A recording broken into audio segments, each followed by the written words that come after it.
کلام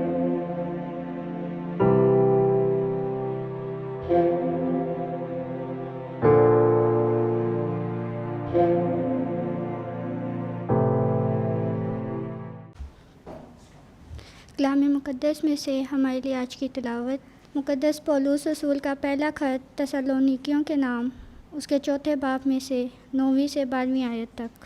برادرانہ محبت کی بابت تمہیں کچھ لکھنا ضروری نہیں، کیونکہ تم نے آپس میں محبت کرنے کی خدا سے تعلیم پائی ہے۔